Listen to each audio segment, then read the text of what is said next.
A fé cristã e o conhecimento científico. Esta é a lição número 4 da classe de jovens. Você já ouviu falar da Bíblia de Gutenberg? Você sabe o que ela significa para nós? Você faz ideia? Hoje vamos falar um pouco sobre a questão científica.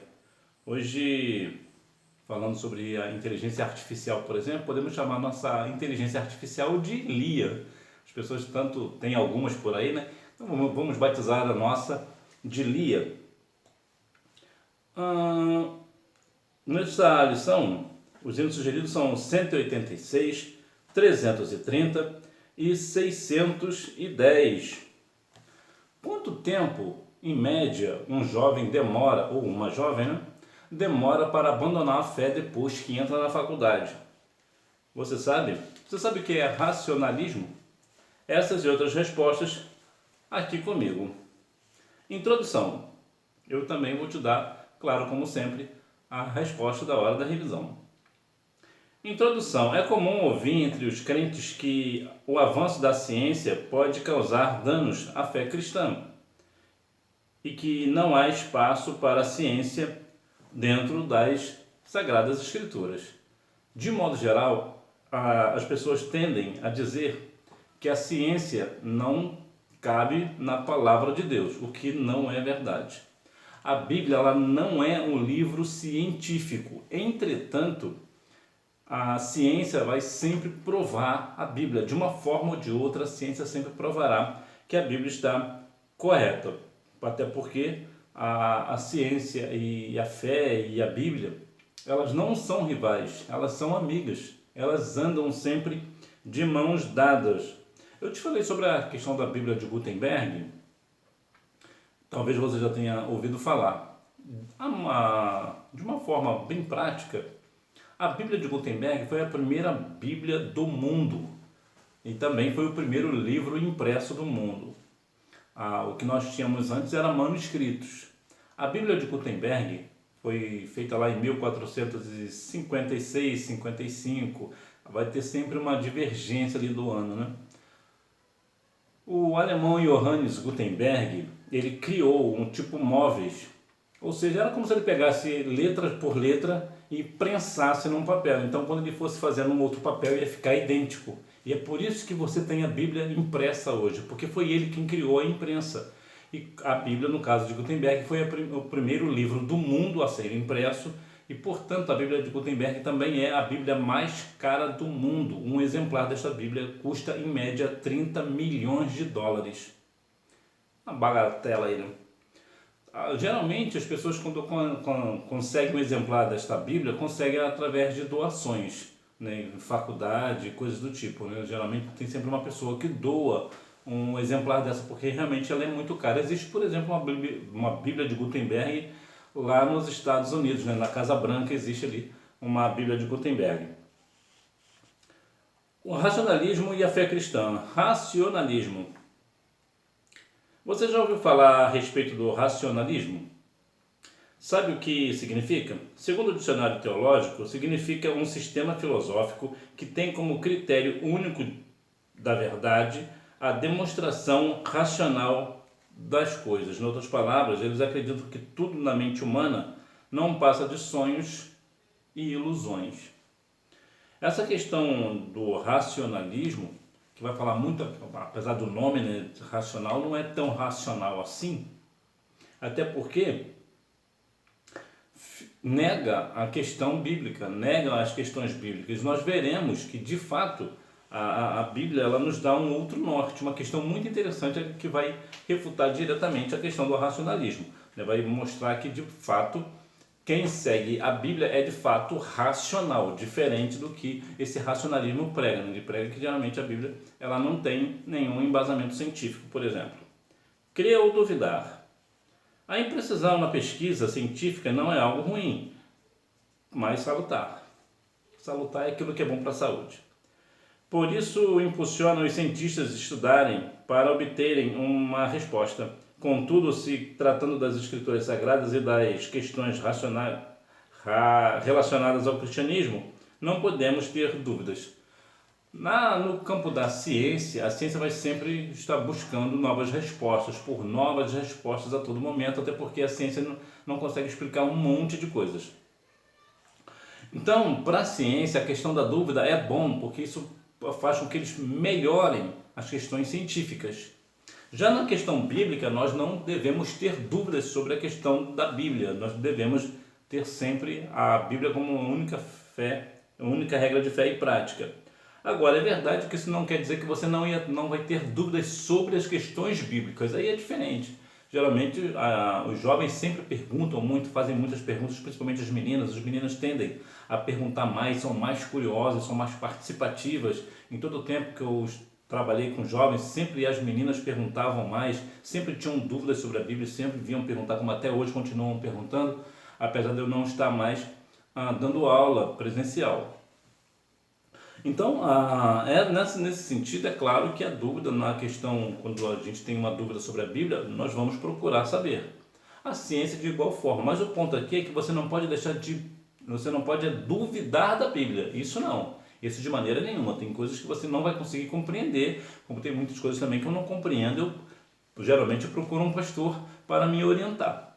Mas nós devemos sempre crer na palavra do Senhor, porque ela é a palavra do Senhor, digna de toda a aceitação.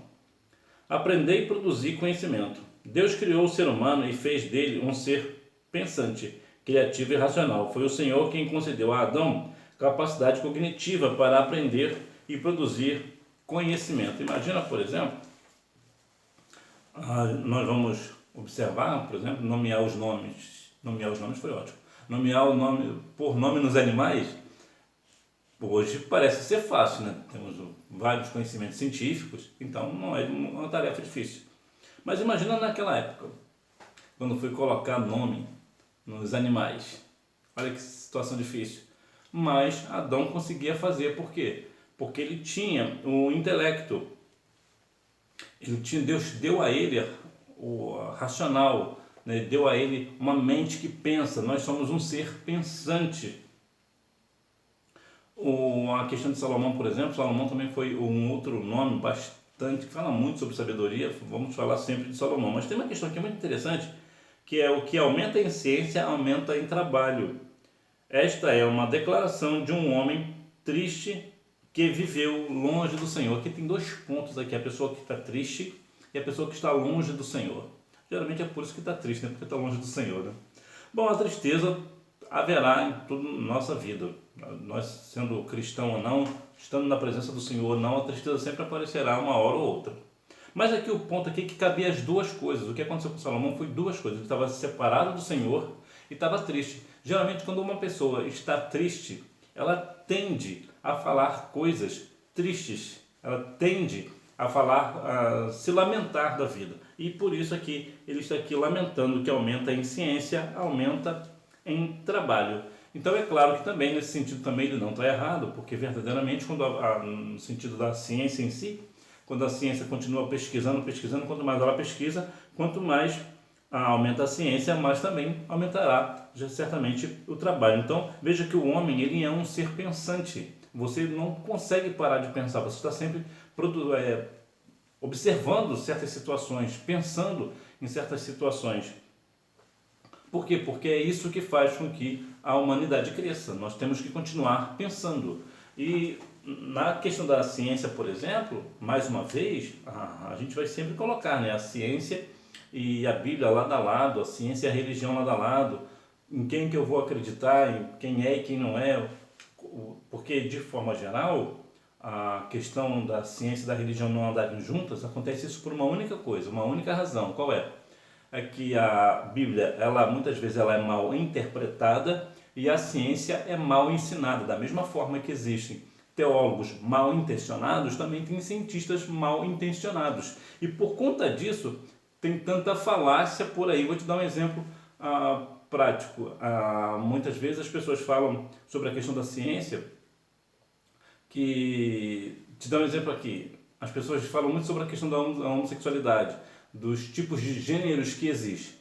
A Bíblia diz que só existem dois tipos, só existe o macho e a fêmea. E o que a ciência diz? A ciência diz que só existe XX e XY. Ou seja, tanto a Bíblia quanto a ciência falam a mesma coisa. Só existem dois gêneros. Só para te dar um exemplo sobre que a ciência e a Bíblia sempre andarão de acordo. Buscando respostas. A ciência não tem respostas para tudo. O método científico não consegue responder algumas questões importantes da vida, como por exemplo, de onde viemos? Para onde vamos? Também não consegue explicar de forma convincente o surgimento do mal. Algumas pessoas mal intencionadas dizem que como a Bíblia não consegue responder certas questões, então a Bíblia é uma falácia. Bom, a ciência também não consegue explicar muitas coisas, então também ela é uma falácia. Eu gosto muito da questão da matemática. Eu posso provar, sim, que a matemática não existe. A matemática é uma falácia. Por que a matemática é uma falácia? Simples, porque tem uma coisa que a matemática não responde, o que é? O número π. Qual é o número π? Ninguém sabe. A matemática não consegue explicar. Então, se a matemática não consegue explicar o número π, então a matemática não existe. Então, o fato de alguém não saber algo sobre a Bíblia não quer dizer que a Bíblia não existe, que a Bíblia é uma farsa. O fato da matemática, por exemplo, não conseguir explicar o número π não quer dizer que a matemática não exista. Da mesma forma, como a ciência tem coisas que a ciência não consegue responder, não quer dizer que a ciência não exista. Então, há uma questão que nós sempre iremos fazer o quê? Buscar respostas. Mas aqui, apesar da ciência não responder de onde viemos, a Bíblia responde. Para onde vamos? Também. Então, há algumas questões bíblicas que muitas vezes a ciência não sabe a resposta porque não olhou para a Bíblia. Só olhar para a Bíblia, está tudo lá. De onde viemos? Não foi o Senhor que soprou no nariz o fôlego de vida? O Senhor não fez o homem do pó da terra? Então, de onde que nós viemos? No sentido físico, da terra. No sentido espiritual, do sopro divino. Para onde vamos? Depende. Quem aceita Cristo vai para as mansões celestiais. Quem não vai para a perdição eterna. É simples assim. Então, o surgimento do mal, por exemplo. Essa do surgimento do mal é uma questão muito interessante. É muito interessante a questão do mal porque a Bíblia diz que Deus criou o mal, né? Lá no livro de Isaías, né? Então, que tipo de mal que o Senhor criou? Há duas explicações práticas. A primeira é a questão do mal no sentido de tempestades, por exemplo. Tempestade é um mal, onde ela passa, destrói tudo. Então, ela é um mal. Quem criou o vento? O Senhor. Mas também pode ser no outro sentido. De onde vem todo o mal? Vem do diabo. O Senhor não criou o diabo, mas o diabo foi transformado em diabo, né? O que ele era? Ele era um anjo querubim. Então, quem foi que criou o querubim? O Senhor. Deus criou o querubim, mas o diabo, ele se transformou em Satanás. Né? O querubim se transformou em Satanás. Então, nesse sentido, Deus pode falar com segurança que, claro, ele criou o mal, porque de qualquer situação ali é possível. Agora, o mal, no sentido geral, não é que o mal não exista, ou não faça isso ou não faça aquilo. A questão é, existe a questão não existe frio, existe ausência de calor. Da mesma forma é o mal, não existe o mal propriamente dito, o que existe é o quê? Falta do bem. Então, quando a pessoa não procurar o bem, que é o Senhor, então certamente o mal sobrevirá sobre ela. As intenções corretas. Muitos só buscam o conhecimento para inflamarem seus egos e desencorajar o crente. Paulo, escrevendo aos Coríntios, afirmou que o conhecimento de alguns os tornava inchados, orgulhosos e sem amor. O conhecimento, ele é fundamental na vida de todo ser humano. Aqui, como nós estamos falando que na questão bíblica, principalmente, nós devemos continuar buscando ao Senhor, como diz lá em 2 Pedro 3,18, né? Antes de crescer na graça e no conhecimento do nosso Senhor e Salvador Jesus Cristo. Agora, qual é a minha motivação para buscar o conhecimento? Aqui é que está o ponto. Porque há algumas pessoas nesse sentido que procuram conhecimento para quê? Para se achar o bambambam, né? Se achar a pessoa que está por cima da carne seca, né? Como diz por aí, né? São pessoas orgulhosas, eu sei e você não sabe. São pessoas sem amor, têm conhecimento, mas não têm amor. E a Bíblia diz lá no livro de Coríntios, 1 Coríntios 13, que sem amor nada tem valor. Então o conhecimento da palavra e todo o sentido do conhecimento geral também na ciência ou matemático, se for o caso, né? Precisa ser feito o quê? Com amor. Precisa ser feito com dedicação. Lembra lá de Romanos 12:7? Se é ensinar, haja dedicação ao ensino. Então, o ensino ele precisa ser feito com o quê? Com amor. E não cheio de orgulho, né? E sem amor, inchados, nada disso.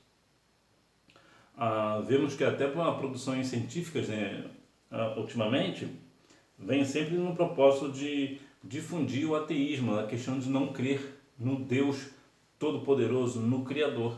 Então, muito cuidado quando você for assistir algumas situações. Por exemplo, existe uma série agora que é o The Chosen, apesar de eu nunca ter assistido, não tenho interesse de assistir, mas apesar de demonstrar um Giovanni não, um Jesus mais solto, o que acontece? Existe uma questão ali que precisa ter muito cuidado. Por quê? Porque tem coisas ali que não são bíblicas. Eu não assisti a série, mas eu sei que tem questões ali que não são bíblicas. Por quê? Porque é mais uma questão comercial. Então, você que é jovem, está querendo assistir a série, assista a série, mas assista com cuidado. Se for do seu interesse de assistir, assista com cuidado. O crente reconhece que a ciência tem a sua importância. Reconhecemos o valor do conhecimento científico e de se permanecer fiel ao Senhor. Admitir o valor da ciência não torna você um herege.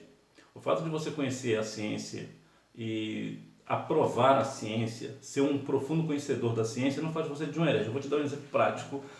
Existe aqui no Brasil um professor, Adalto Lourenço. Ninguém fala melhor do que ele, pelo menos não para mim, em questão de criação, né, da forma da criação e da ciência como este homem. Por quê? Porque o doutor Adalto Lourenço, ele é professor, ele é matemático, é pastor e é cientista.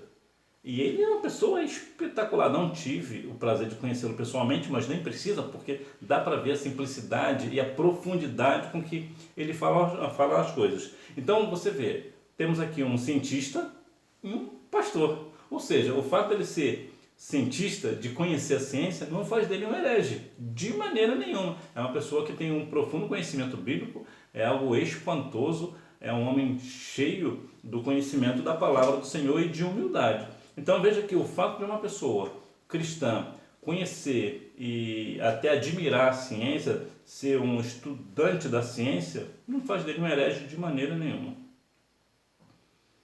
Agora, cuidado também para não colocar também a ciência acima de Deus, né? Isso aí também é perigoso. Aí não, aí de forma nenhuma. A ciência e a fé cristã. A mente humana. A neurociência pode nos mostrar como funciona o nosso cérebro e o que ocorre em nossas células cerebrais durante o nosso aprendizado. No entanto, não pode impedir que o ser humano tenha pensamentos perversos e nem que esteja imune às doenças mentais. Aqui uma questão sobre jovem que é notório, sobre os pensamentos perversos, né? Agora, é claro que eu vou aqui separar o perverso do maldoso, né? O perverso é aquele que tem perversão, aquela pessoa, não é nem a questão maldosa, é uma questão pervertida mesmo, né? Uma pessoa que vai muito além da maldade, né? Muito superior à maldade. Mas tem também aqueles maus pensamentos que chegam em nós. Porque a pessoa que fala que não tem maus pensamentos, eu vou olhar para essa pessoa de uma forma diferente. Não, não é possível. Por quê? Porque em qualquer esfera, cristã ou não, haverá momentos que nós teremos pensamentos, maus pensamentos. Principalmente quando nós somos jovens, né? Isso aí não tem como negar. Haverá momentos, dependendo se a gente não vigiar, teremos alguns pensamentos. O que nós temos que fazer nessa hora?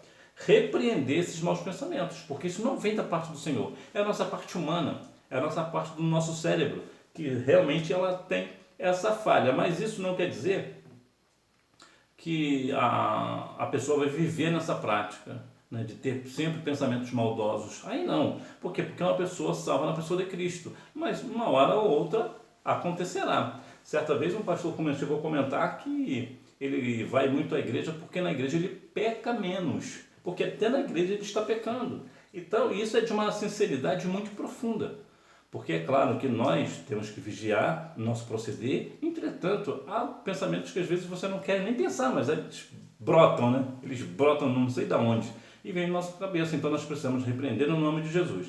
Agora o fato de que o Senhor Jesus o nosso Senhor, né, nos deu uma mente perfeita, uma mente saudável, isso também não quer dizer que nós não venhamos ter algumas doenças mentais. Por exemplo, o Alzheimer está aí para nos provar que pastores, pessoas piedosas, né, irmãs de oração, têm aí o mal de Alzheimer. Inclusive existe até uma cura para o mal de Alzheimer, né, que é o óleo de coco, né, 3 colheres de sopa por dia com óleo de coco, geralmente estanca o mal de Alzheimer, né? Só trocar todos os óleos, né? O óleo de girassol, então nem pensar, porque esse óleo de girassol não é de Deus. Isso não é de Deus. Se você usa na sua casa, já tira isso da sua cozinha, porque isso não é de Deus. Agora, quando uma pessoa vai fazer um arroz, por exemplo, em vez de usar o óleo comum, é só usar óleo de coco. Tudo que for fazer com óleo, usar óleo de coco e mais 3 colheres de sopa de óleo de coco por dia, geralmente cura o mal de Alzheimer e também cura o mal de Parkinson. Isso foi uma descoberta feita nos Estados Unidos por um médico americano. Mas o que nós temos visto? Pessoas morrendo com Alzheimer, tendo mal de Alzheimer, pessoas, pastores, pessoas salvas na pessoa de Cristo. Por quê? Porque a doença ela chega para todo mundo. Cristianismo e ciência não são rivais.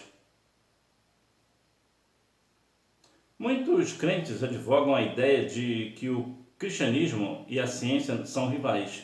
No entanto, ao longo dos últimos anos, pesquisadores têm mostrado que a ciência moderna deve muito ao cristianismo. Vou dar um exemplo aqui. O que você acha da Terra plana, por exemplo? Já ouviu falar? Certamente que sim. Algumas pessoas defendem a questão da Terra plana, o que não tem nenhum fundamento, nem científico e nem bíblico. A Bíblia chega até a mencionar lá no livro de Isaías, eu vou deixar a referência aqui, que o Senhor ele está vendo a curvatura da Terra, está sobre a curvatura da Terra. Então, basta a ciência, muitas coisas que a ciência bate cabeça para descobrir o que é só olhar para a Bíblia. Por quê? Porque muitas coisas que a ciência tem, elas devem à Bíblia, porque a Bíblia falou primeiro, a Bíblia já deu uma instrução desde sempre, né? Portanto, elas não são rivais, né? Mais uma vez, a Bíblia e a ciência não são rivais, andam sempre de mãos dadas. A universidade e o abandono da fé. Por que jovens crentes fiéis ao Senhor, criados em lares evangélicos, abandonam a fé ao ingressarem na faculdade? Lembra que eu te perguntei em quanto tempo demora para uma pessoa jovem cristã que entra na faculdade se desviar? Eu vou te falar. Em média, 1 ano e meio. Em 1 ano e meio, a pessoa numa universidade, ela desacredita na Bíblia.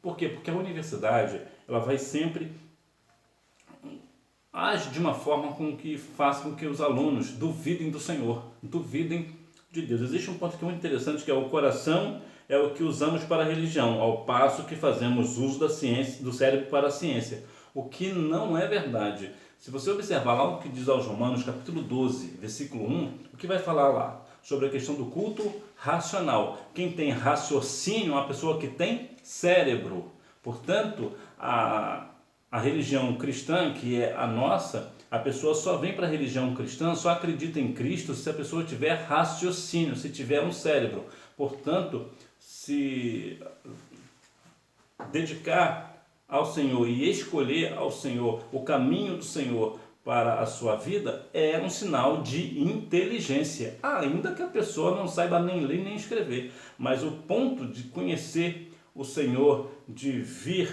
após o Senhor, adorar o nome santo do Senhor, é um sinal de inteligência, porque demonstra que essa pessoa tem um raciocínio. Portanto, 1 ano e meio é o tempo, em média, que a pessoa deixa o Senhor na faculdade. Portanto, se você está se preparando para ingressar na faculdade ou já está na faculdade, tome cuidado com os ensinamentos da sua faculdade, porque certamente eles vão sempre falar contra a Bíblia, mas você precisa ser como Daniel. Daniel estava numa outra terra, numa outra situação, não tinha ninguém por perto, mas ele continuou o quê? Firme na presença do Senhor, e você faça o mesmo. Conclusão. Embora em nossos dias alguns cientistas não aceitem a fé cristã, nós continuaremos crendo no poder criativo do Senhor e que dele procede todo o conhecimento. Então, do Senhor que vem todo o conhecimento. E como Deus é criador de toda a ciência, então toda a ciência está no Senhor. Deus conhece toda a ciência. Então, quer saber alguma coisa? Jeremias 33:3. Clame ao Senhor e Ele te revelará aquilo que está oculto. Nós precisamos ocupar todos os espaços de nossa sociedade, inclusive os laboratórios das universidades. Estude, se dedique e assuma seu lugar como alguém inteligente, mas nunca esqueça de amar e colocar Deus acima de tudo e de todos. Portanto, você pode ocupar lugares nas faculdades e pode e deve, né? Estude, sempre estude a palavra, estude também para você ter uma formação profissional, tenha sempre o conhecimento, procure o conhecimento, mas saiba que o mais importante é você saber quem é o Senhor, como diz lá em Jeremias capítulo 9, versículos 23, 24 e 25. Então que você venha meditar, que não se glorie o sábio na sua sabedoria, nem o rico na sua riqueza, nem o forte na sua força, mas aquele que se gloriar, glorie-se nisso, em saber que eu sou o Senhor. Portanto, jamais ponha nada e nem ninguém acima do Senhor. Hora da revisão. Número 1. Sistema filosófico que tem como critério único da verdade a demonstração racional das coisas. Para o racionalista, tudo que escapa à luz natural da razão não merece ser considerado. Número 2. René Descartes, Spinoza e Leibniz. Número 3. Deus, o Criador. Número 4. Porque na muita sabedoria há muito enfado, e o que aumenta em ciência aumenta em trabalho. Esta é a declaração de um homem triste que viveu longe do Senhor. Número 5, segundo Nancy, os jovens crentes também precisam de uma religião do cérebro. E você sim, você está com a religião do cérebro. Né? Que nós venhamos assim continuar engrandecendo o nome santo do Senhor com a nossa inteligência. Né? Até se for o caso da Lia, né? Nossa inteligência artificial, né? Nós venhamos continuar crendo no Senhor. Por exemplo, o seu celular tem uma inteligência artificial. Quando você começa a escrever alguma mensagem, ele começa a sugerir o que você vai escrever depois, isso é uma inteligência artificial. Que Deus continue abençoando a sua vida e que você me vê na próxima aula, se Deus quiser. Tchau!